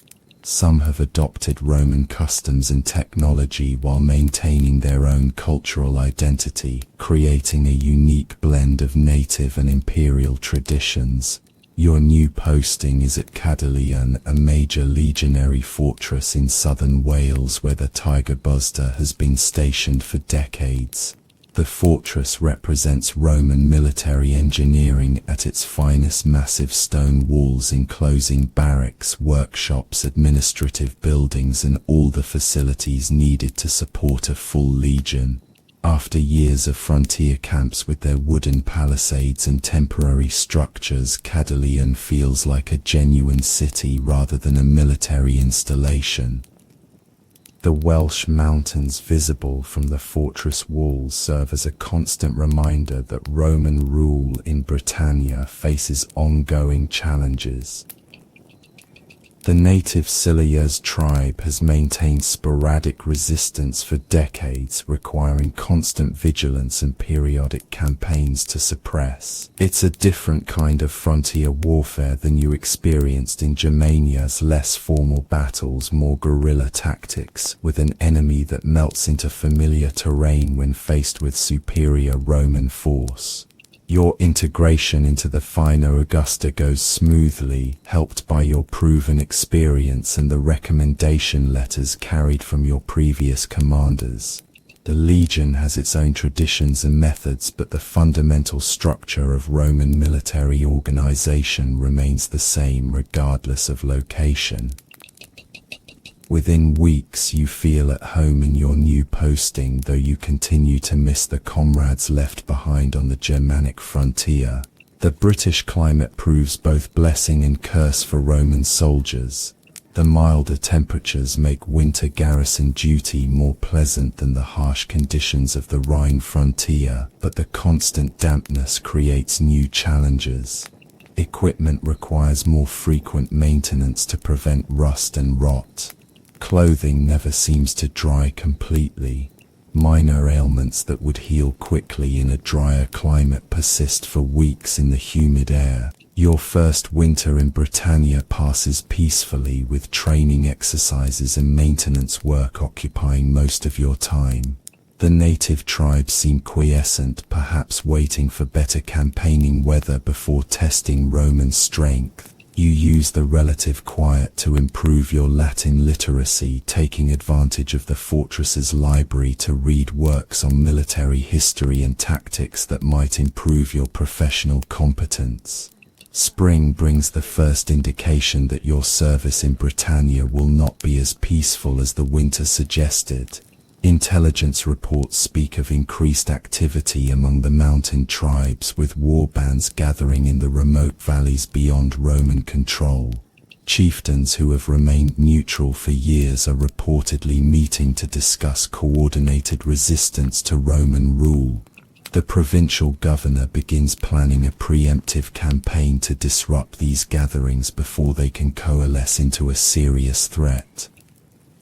The campaign preparations reveal the organizational capabilities that make Roman military operations so effective. Supplies are gathered from across the province, roaming from the fertile lowlands, weapons and armor from military workshops, pack animals and transport wagons from civilian contractors. Maps are consulted and updated based on the latest intelligence. Local guides are recruited, their knowledge of mountain terrain essential for operations in unfamiliar country. For operations in unfamiliar country. Your sentry is selected for the advance guard of the expedition, a position of honor that reflects the unit's proven reliability, but also places it in the greatest danger. The advance guard's mission is to locate enemy forces, secure key terrain features, and provide early warning of threats to the main column. It's demanding work that requires constant vigilance and the ability to operate independently for extended periods. The campaign begins with a march into the Welsh mountains that immediately demonstrates the challenges of operating in such terrain. The roads, where they exist at all, are primitive tracks that wind through narrow valleys and over steep passes. The thick forests provide excellent cover for ambushes, while the frequent mists limit visibility to a few dozen yards. Every mile requires careful reconnaissance to ensure the column isn't walking into a trap. The British tribes prove masters of this type of warfare. They strike suddenly from concealed positions, inflicting casualties before melting back into terrain they know intimately. Traditional Roman tactics designed for open battlefield combat must be adapted to meet an enemy who refuses to stand and fight in the conventional manner. It's frustrating work that tests both patience and tactical flexibility. Your first major engagement with the Cilias comes at a river crossing, where intelligence suggested the tribal forces might attempt to block the Roman advance. The enemy position is strong. Mies warriors concealed among the rocks and trees on the far bank, with additional forces positioned to strike the Roman column's flanks once it begins crossing the swift-flowing stream. The battle unfolds differently than your previous combats. Instead of the formal charge and countercharge that characterized fighting in Germania, this engagement becomes a series of small unit actions. As Roman centuries probe for weaknesses in the tribal position, you find yourself leading a small group of soldiers in an attempt to ford the river upstream from the main crossing, hoping to outflank the enemy position and force them to withdraw.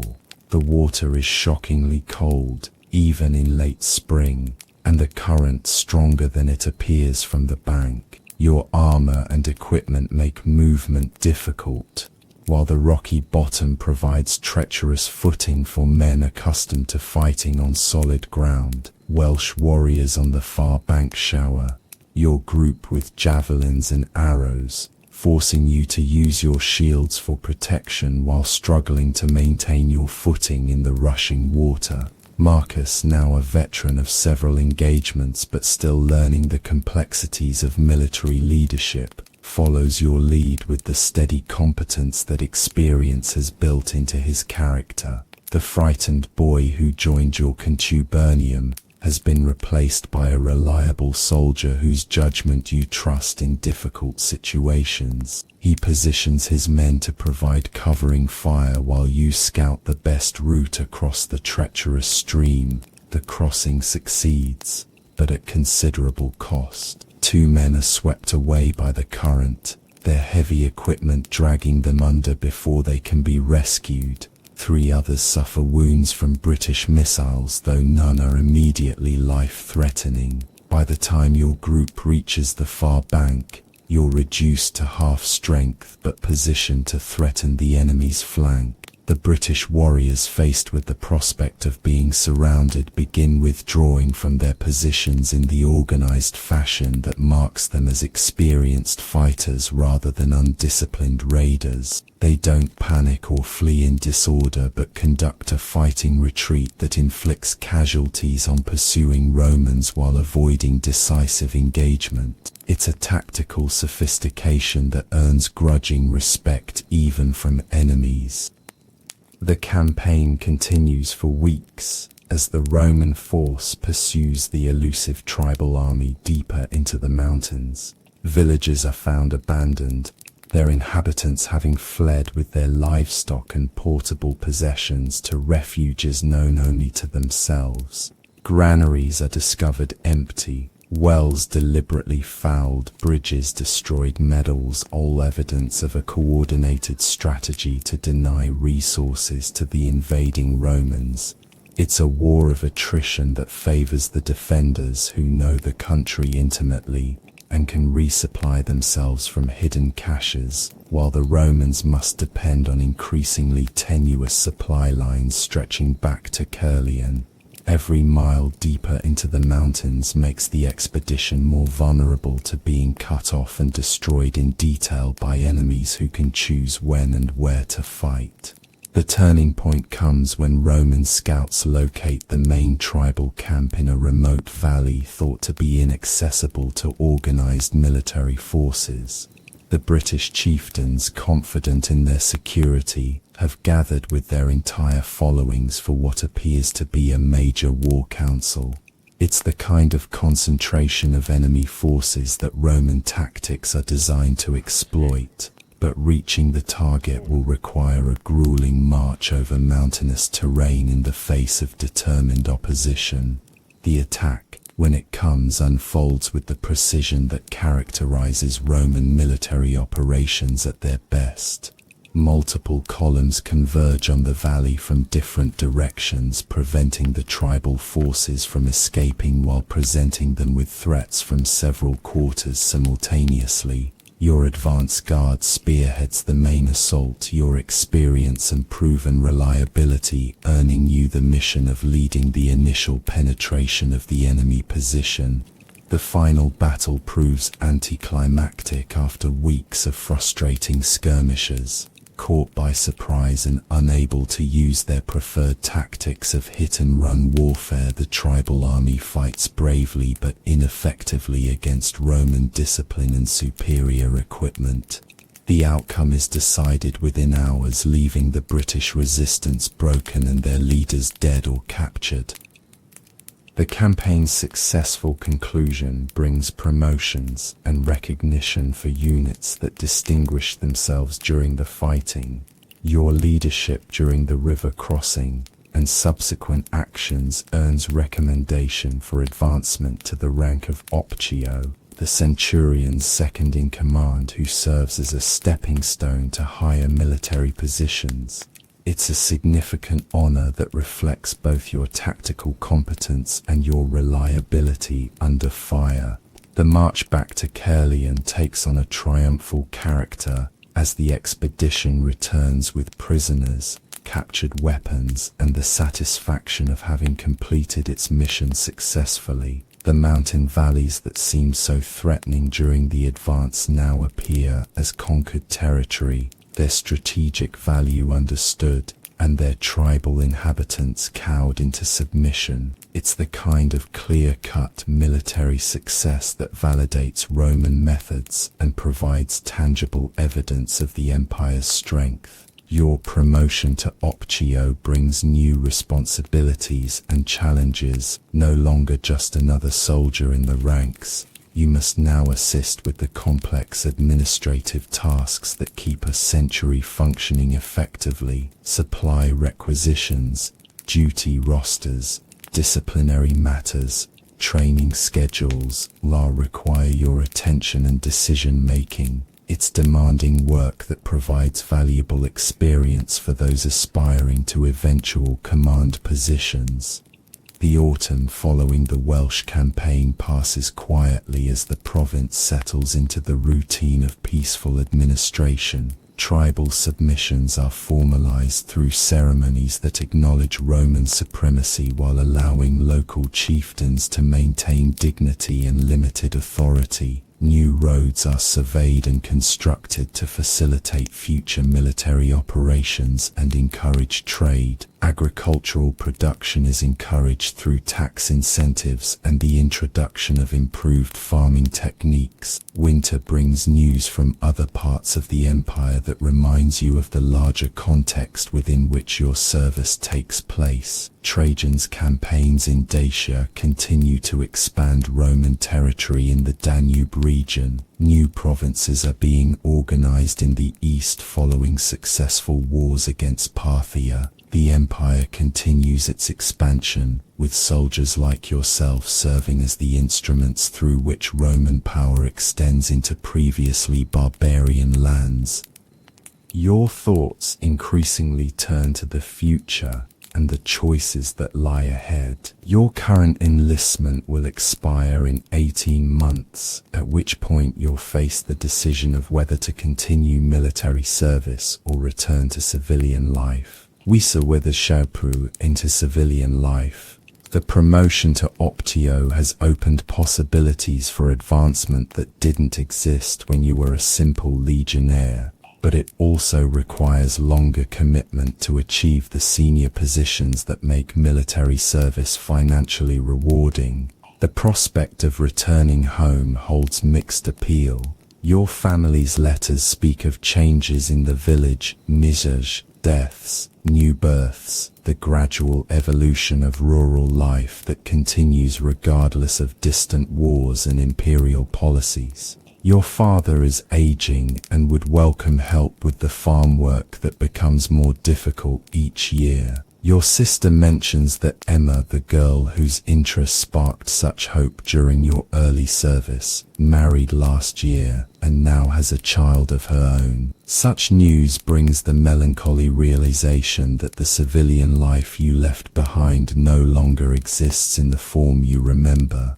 3 years of military service have changed you in fundamental ways, while the people and places of home have evolved according to their own rhythms. The boy who enlisted with dreams of adventure and glory has been replaced by a man whose experiences encompass realities that peaceful village life cannot comprehend or accommodate. The dilemma is common among career soldiers, and you seek advice from veterans who have faced similar choices. Some speak of the satisfaction of civilian life regained, the pleasure of waking when they choose rather than to military horns, the joy of pursuing personal interests without regard for military necessity. Others describe the restlessness that plagues former soldiers, the sense of purposelessness that comes from abandoning the clear goals and structured life of military service. The question offers Centurion Cassius during one of your regular meetings is not whether you want to be a soldier forever, but whether you can be happy being anything else. Military service changes a man in ways that don't simply reverse when he takes off the uniform. Some adapt well to civilian life, others never do. His words carry the weight of 25 years' experience and the perspective of someone who has seen countless soldiers face the same decision. Cassius himself is nearing retirement, his body bearing the accumulated wear of decades in service, but his mind still sharp and engaged with the challenges of military leadership. He represents one possible future, the career soldier who finds meaning and identity in service to Rome. Spring arrives early in Britannia, bringing with it the start of another campaigning season and new challenges for the provincial garrison. Intelligence reports suggest renewed unrest among the northern tribes, whose territory beyond Hadrian's Wall remains unconquered despite decades of Roman pressure. Preparations begin for what promises to be a major expedition into Scotland, aimed at extending Roman control to the very limits of the island. The prospect of action brings renewed energy to the garrison, but also anxiety among soldiers whose experience has taught them to respect British tactical capabilities. The northern tribes are reputed to be even more warlike than the Welsh Ciliars, their warriors famous throughout Britannia for their ferocity and skill. Moreover, the terrain beyond the wall is said to be even more challenging than the Welsh mountains, trackless moors, dense forests and treacherous bogs that can swallow entire military units. Your role in the upcoming campaign is still being determined, but your recent promotion and proven competence make it likely you'll hold significant responsibility during the operation. The prospect is both exciting and daunting, an opportunity to test your leadership abilities in the most challenging conditions, but also a reminder of how much the lives of other soldiers will depend on your decisions and competence. As you prepare for what may be your final campaign as a Roman soldier, you find yourself reflecting on the journey that has brought you to this point. The farm boy who left home 3 years ago seeking adventure and military glory has been transformed into a professional soldier whose competence is recognized by superiors and trusted by subordinates. The experiences of frontier warfare have tested and shaped your character in ways that peaceful civilian life never could. The bonds formed with fellow soldiers represent relationships deeper than most civilian friendships, forged in shared danger and mutual dependence that creates understanding beyond words. Holes in shared danger and mutual dependence that creates understanding beyond words. Yet these same bonds make the prospect of leaving military service more difficult, as retirement would mean abandoning a brotherhood that has become more real than blood relationships. The night before the campaign begins, you write what may be your final letter home, trying to capture in words the experiences and emotions that have defined your military service. How do you explain to parents who have never left their village the satisfaction of seeing Roman engineering impose order on chaotic landscapes? How do you describe to siblings who know only agricultural rhythms the intensity of bonds formed in combat? How do you convey to people whose greatest adventure is a market trip to the nearest town the complexity of feelings that come from taking human life in service of imperial policy? The letter remains unfinished as sleep claims you, but the attempt to articulate your experiences has clarified your thoughts about the future. Whatever decision you make about continued service, these years as a Roman soldier have fundamentally shaped your identity and provided experiences that will influence the rest of your life. The boy who left home no longer exists, replaced by a man whose capabilities and character have been tested in the crucible of military service.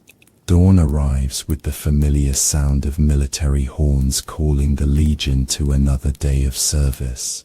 As you don your armor and take up your weapons for what may be the last time, you feel the complex mixture of excitement and apprehension that has marked every significant moment of your military career.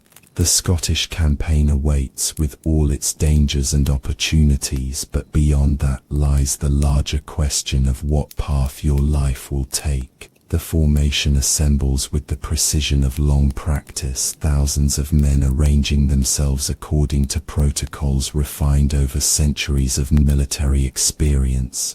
As you take your position as Optio, responsible for the century's formation and discipline, you feel the weight of that responsibility settling on your shoulders like familiar armor.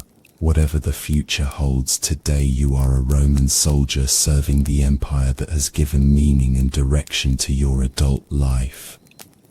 The march begins, and you stride forward with your comrades toward whatever fate awaits beyond the frontier. Behind you lies the security of established provinces and the ordered life of military routine.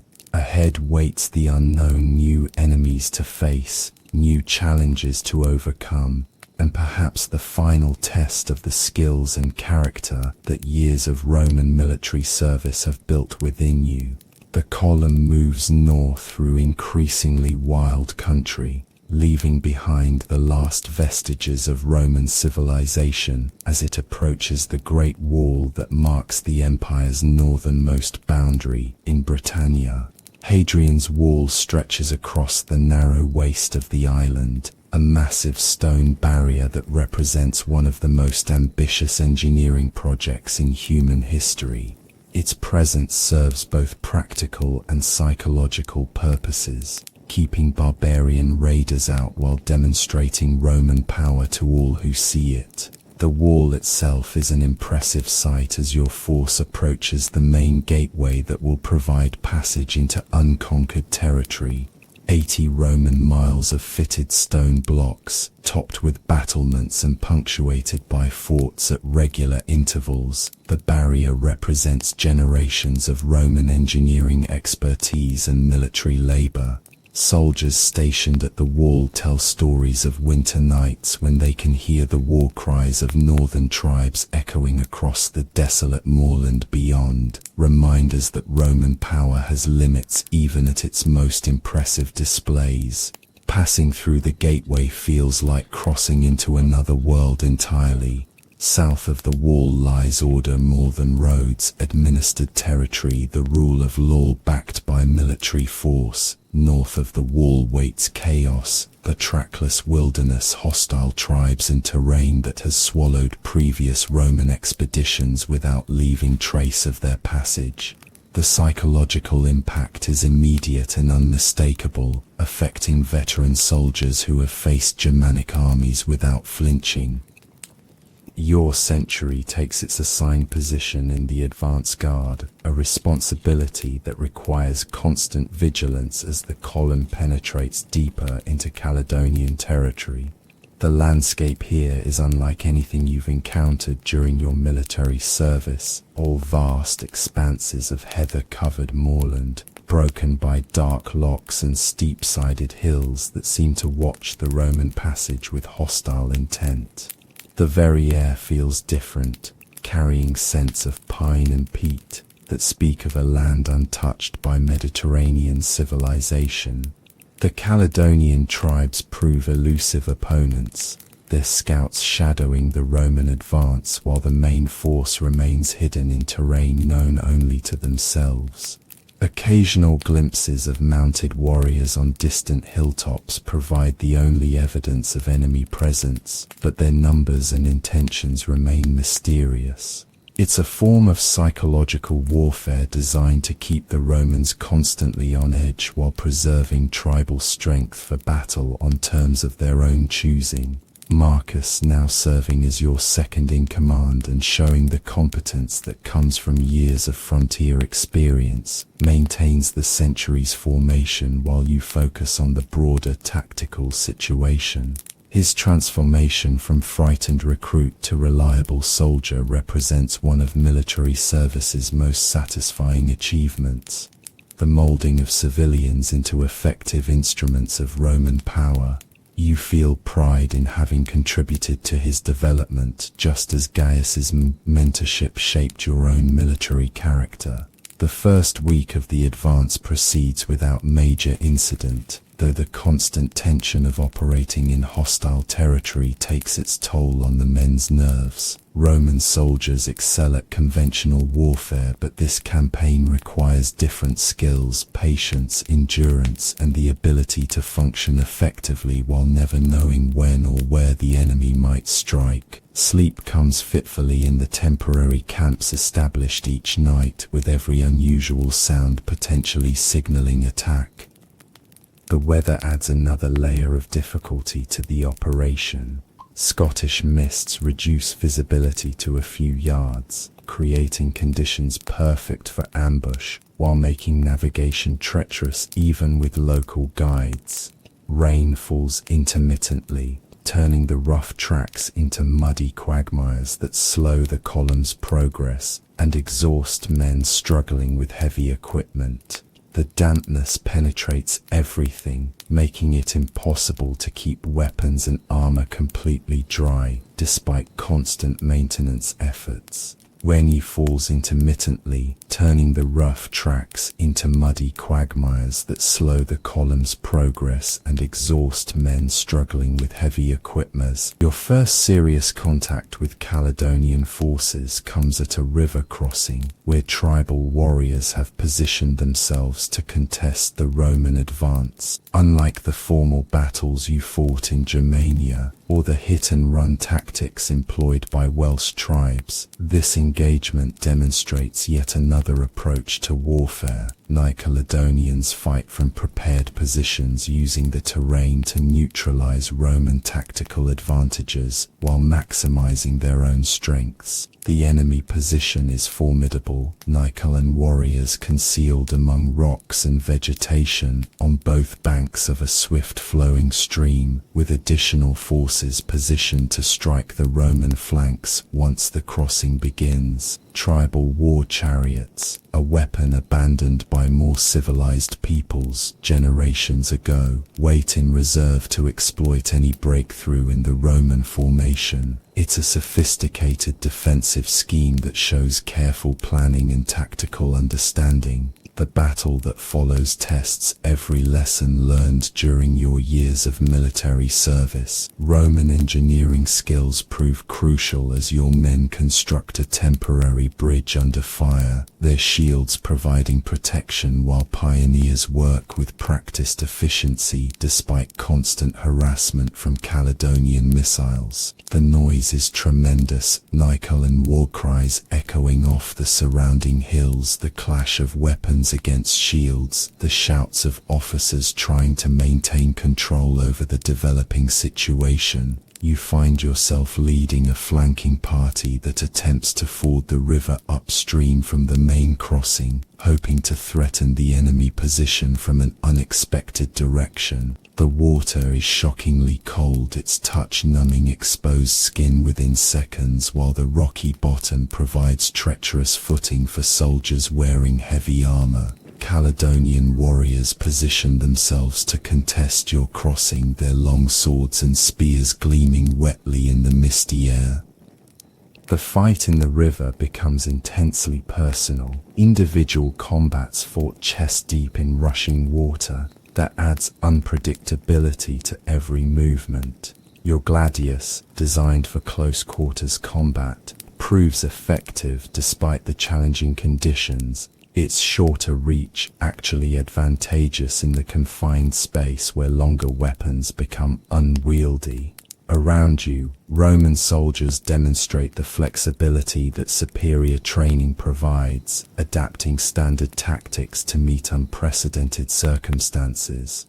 The crossing succeeds after hard fighting that leaves several men wounded and one drowned when his armor dragged him under despite frantic rescue attempts.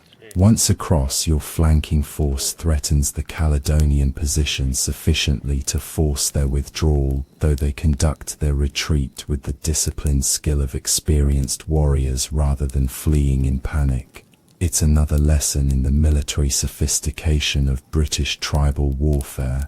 The campaign continues deeper into Scotland as autumn advances toward winter, the Roman force pursuing an enemy that refuses decisive battle while constantly probing for weaknesses in the imperial formation. Villages are found abandoned, their inhabitants having fled with livestock and portable goods to refuges prepared in advance. Granaries stand empty, wells are fouled, bridges destroyed, evidence of a coordinated strategy to deny resources to the invading Romans. Supply becomes an increasing concern as the expedition penetrates further from its base. Every mile deeper into Caledonian territory stretches the supply lines that keep the Roman force fed and equipped, while hostile action makes those lines increasingly vulnerable to interdiction. Foraging parties must be heavily guarded, their effectiveness limited by the need for security against tribal attacks. The arithmetic of logistics begins to work against the Romans despite their tactical superiority. The weather deteriorates as the season advances, with early snow dusting the higher hills and reminding everyone that winter campaigning in Scotland poses challenges beyond enemy action. Roman equipment, designed for Mediterranean climates, requires constant modification to remain effective in conditions that test both men and material. Frostbite becomes as dangerous as enemy arrows, while hypothermia claims victims among soldiers who survive combat unscathed. Marcus proves his worth during a particularly difficult night march through terrain that seems designed to break the spirit of civilized men. Leading a patrol tasked with locating a fordable crossing of a swollen stream, he maintains morale and direction through hours of stumbling progress across boggy ground that threatens to swallow anyone who loses the narrow path. His quiet competence under adverse conditions demonstrates the leadership potential that mark future centurions. The decisive engagement of the campaign comes at a place the Romans will remember as Mons Graupius, though its exact location will be debated by historians for centuries. Here, finally, the Caledonian Confederation decides to offer battle on terms that allow both sides to employ their preferred tactics. The tribal army, commanded by a chieftain named Calgacus, arrays itself on high ground that provides defensive advantages while allowing room for the massed formations that Roman discipline requires. The sight of the assembled Caledonian host is both magnificent and intimidating. Thousands of warriors arranged in rough battle order, their shields painted with clan symbols and their weapons gleaming in the pale northern sunlight. War chariots race back and forth before their lines, their crews calling out challenges and boasting of their prowess. Behind the warriors stand the entire tribal families, women, children, elders, whose presence transforms the engagement from a simple military operation into a battle for the very survival of Caledonian independence. Your position as Optio requires you to help maintain the century's formation while the legion deploys for battle. The familiar routine of preparation, checking equipment, adjusting armor, ensuring proper spacing between ranks provides psychological comfort amid circumstances that test even veteran soldiers. Around you, men who have fought in Germania and Wales prepare for what may be their most challenging engagement, their faces showing the controlled tension of professionals facing a worthy opponent. The Roman formation takes shape with mechanical precision, legions arranged in the traditional 3 lines, auxiliary troops protecting the flanks, cavalry positioned to exploit any breakthrough. Your legion occupies the center of the line, a position of honor that reflects its proven reliability, but also places it at the point of greatest danger. The weight of responsibility settles on your shoulders as you realize how much the battle's outcome may depend on your century's performance. The Caledonian attack begins with a charge that seems to shake the very earth. Thousands of warriors rush down the hillside with weapons raised, their war cries creating a sound like approaching thunder. Individual champions break from the ranks to perform ritual combat dances, calling out challenges in a language you don't understand but whose meaning transcends words. It's a magnificent display of courage that commands respect even from enemies. The Roman response demonstrates the disciplined professionalism that has conquered most of the known world. No emotional displays, no individual heroics, just the quiet competence of soldiers who trust their training and equipment. Officers move along the lines, making final adjustments to the formation, while veterans offer quiet encouragement to younger men facing their first major battle. The silence is more intimidating than any war cry, suggesting confidence that needs no vocal expression. The missile exchange that precedes close combat is devastating. Roman pila arc through the air in perfect volleys, their iron points designed to penetrate shields and disrupt enemy formations. Caledonian javelins and stones rain down on the Roman lines, testing armor and discipline while seeking gaps in the imperial formation. Men fall on both sides, but the Romans maintain their cohesion while the tribal charge loses momentum under the systematic application of superior military technology.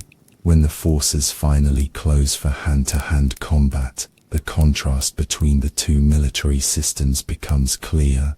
Caledonian warriors fight with individual courage and skill, their long swords and axes capable of devastating damage when wielded by strong arms guided by warrior instincts. But Roman training emphasizes collective action, the coordination of shield and gladius that allows smaller men to defeat larger opponents through superior technique and mutual support. You find yourself engaged with a Caledonian champion whose scarred torso and confident bearing speak of many previous victories. His sword work is masterful, each stroke calculated to penetrate Roman defenses while protecting his own vital areas. It's the kind of individual combat that tribal culture celebrates, but your training has prepared you for exactly this situation, using Roman teamwork to overcome barbarian skill.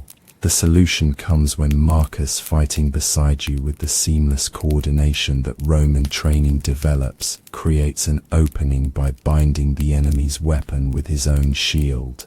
Your gladius finds the gap in the warrior's defense, ending the fight with the surgical precision that makes Roman tactics so effective.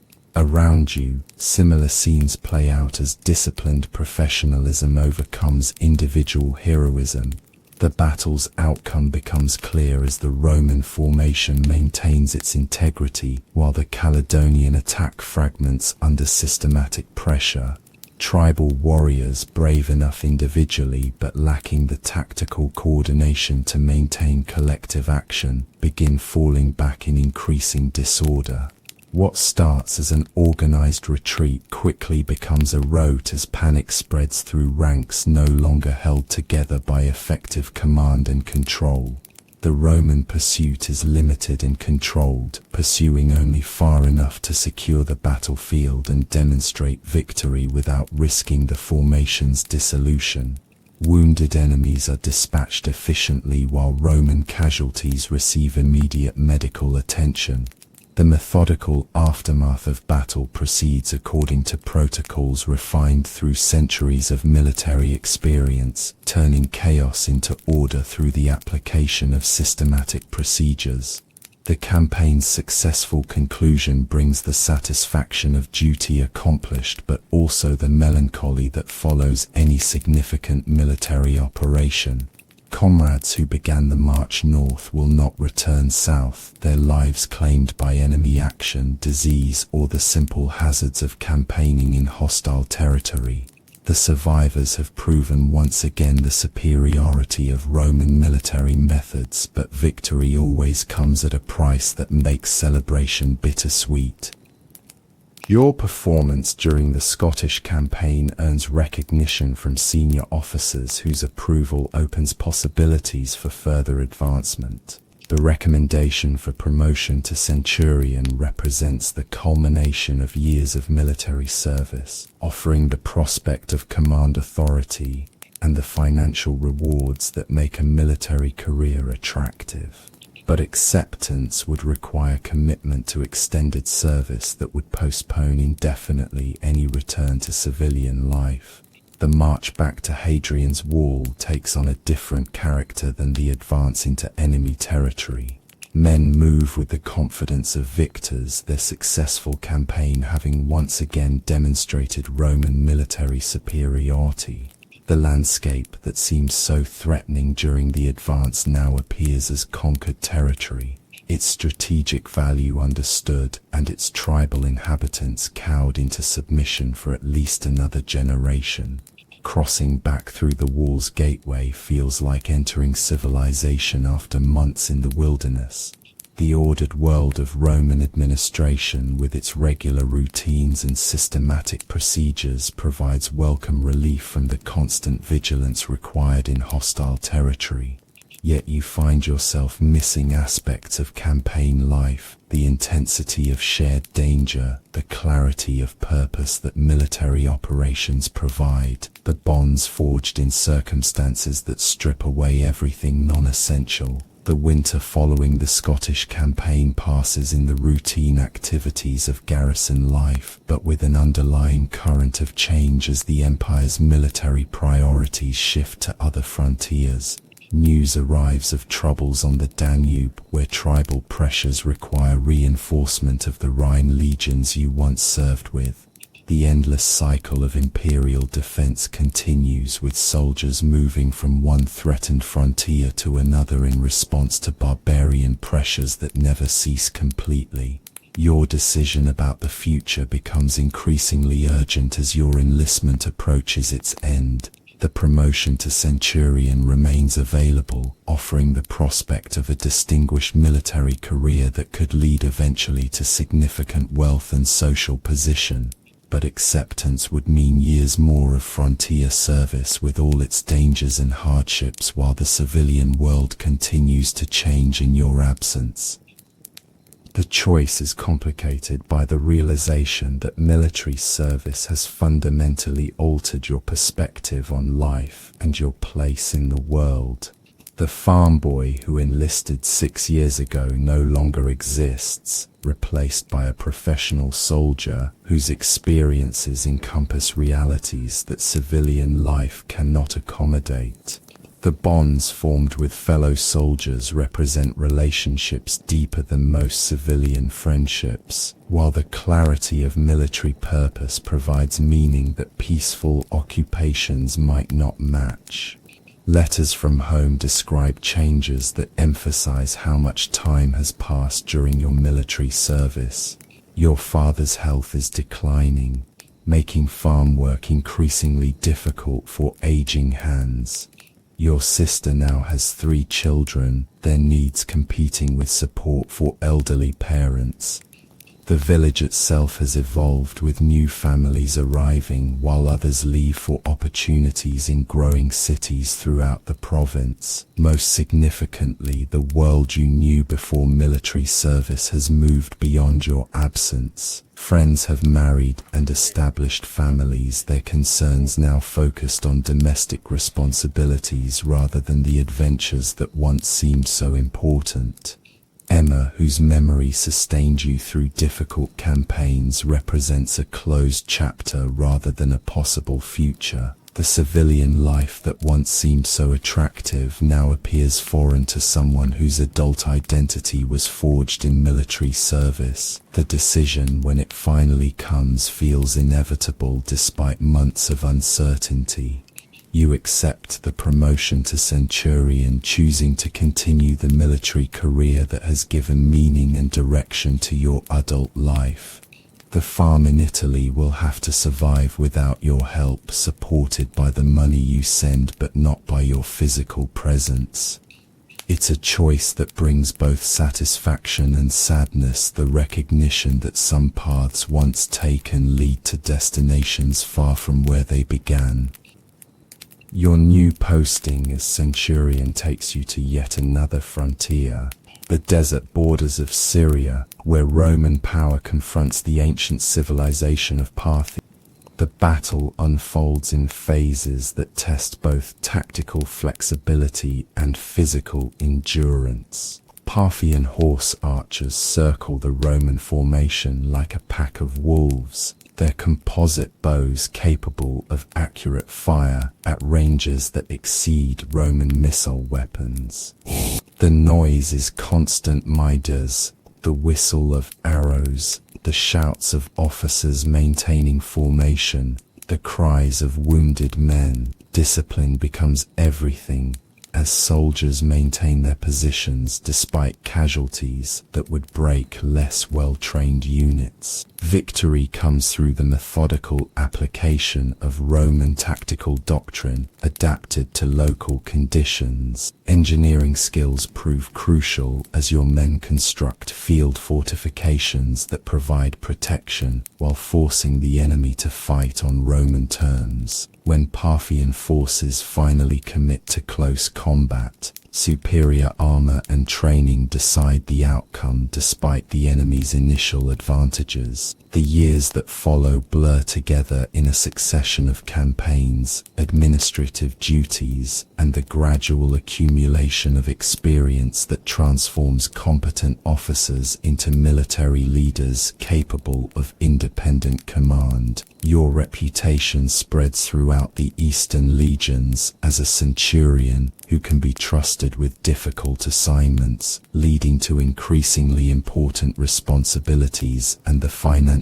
rewards that come with successful service. The promotion to senior centurion brings authority over an entire cohort, nearly 1,000 men whose lives depend on your tactical decisions and leadership abilities. It's a responsibility that would have overwhelmed the young recruit who left his family's farm a decade ago, but experience has built the confidence and competence necessary for such command. The bonds formed with subordinates represent some of the deepest relationships of your life, transcending the normal divisions between officers and men. Your final campaign as an active soldier comes during a major offensive against Armenia, where Roman and Parthian interests clash over control of a strategic kingdom. The operation requires coordination between multiple legions, complex logistics across hostile territory, and diplomatic initiatives that must succeed alongside military action.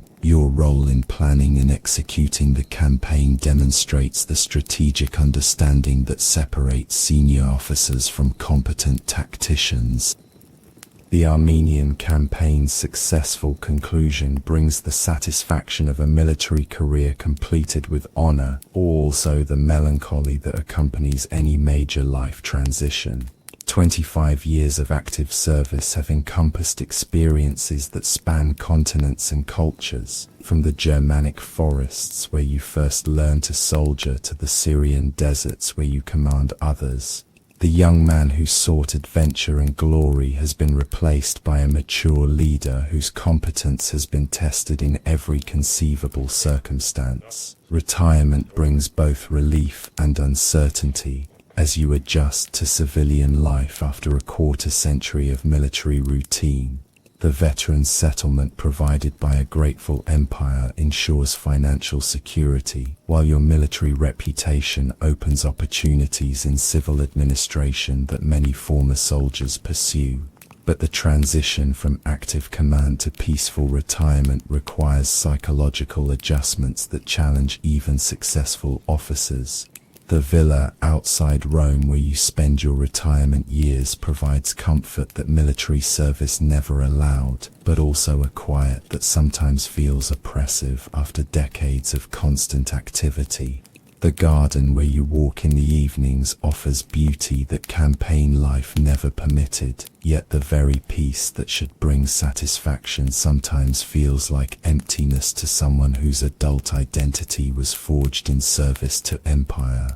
Letters from former subordinates provide connection to the military world that shaped your character and defined your purpose. Marcus, now a centurion himself, writes from the British frontier where his own career continues the cycle of Roman military service. His son, born during peacetime and raised in civilized surroundings, shows interest in following his father's profession, continuing the tradition that has maintained Roman power for generations. The stories you tell visiting young men considering military service emphasize both the challenges and rewards of a soldier's life. The hardships are real: separation from family, constant danger, physical demands that test human endurance. But the compensations are equally genuine: the bonds formed with comrades, the satisfaction of serving something greater than personal interest, the development of character that peaceful life rarely provides. As evening falls on another day of retirement, you sit in your garden watching the sun set over the 7 hills of Rome, the city that gave meaning and direction to your adult life. The sounds of the eternal city drift over the villa walls: mass merchants closing their shops, children playing in the streets, the distant calls of night watchmen beginning their rounds. It's the ordered world that your military service helped preserve, the civilization that Roman arms defend against the chaos that always threatens at the frontiers. Your thoughts turn to the farm outside Rome where it all began, the family that sacrificed their son to imperial service, and the boy whose dreams of adventure led to a lifetime of military duty. That boy achieved his goals in ways he never anticipated, finding not just adventure but purpose, not just glory, but the deep satisfaction that comes from competent service to worthy causes. The price was high: years away from home, dangers faced and survived, comrades lost to enemy action, and the simple hazards of campaign life. But tonight, in the quiet of retirement, you know the choices were correct. The Roman Empire stands stronger because of soldiers like yourself, men who left peaceful lives to serve something greater than personal interest. The frontiers hold because discipline and training overcome barbarian fury. Civilization advances because organized force protects the works of peace against the forces of chaos. Tomorrow will bring another day of retirement, with its comfortable routines and peaceful occupations. But tonight belongs to memory and the satisfaction of duty completed. Somewhere beyond the frontiers, young soldiers stand watch as you once did, their vigilance protecting the ordered world of Roman civilization. The cycle continues, each generation of soldiers learning the lessons that previous generations paid to acquire, each adding their own chapter to the long story of Roman military service. The stars that shine over your villa tonight also shine over frontier camps where sentries maintain the watch that never ends. In Germania, soldiers patrol the Rhine as you once did, their duties unchanged despite the passage of years. In Britannia, legions guard Hadrian's wall against northern barbarians whose threats continue despite repeated defeats. In Syria, centurions lead their men against eastern enemies whose sophistication makes them dangerous adversaries. All of them are part of the same tradition that shaped your own character, the military system that transforms civilians into soldiers and soldiers into leaders. The individual names change with each generation, but the essential purpose remains constant, maintaining the peace that allows civilization to flourish. It's work that requires the best efforts of the best men, calling that demands everything but gives meaning in return. As sleep claims you, your dreams are filled with the sights and sounds of military service, the clash of arms in battle, the steady rhythm of marching feet, the quiet conversations around campaign fires where soldiers share the bonds that transcend all other human relationships. These memories will remain with you until your final day, treasures more precious than the gold and silver that retirement has provided. You served Rome faithfully, and Rome has rewarded that service with honor, security, and the knowledge that your life contributed to something eternal. In the end, that may be all any soldier can ask: the chance to serve well, to lead others in worthy causes, and to leave the world better than you found it. Tonight, surrounded by the peace that Roman arms have purchased, you rest in the satisfaction of duty completed and honor maintained.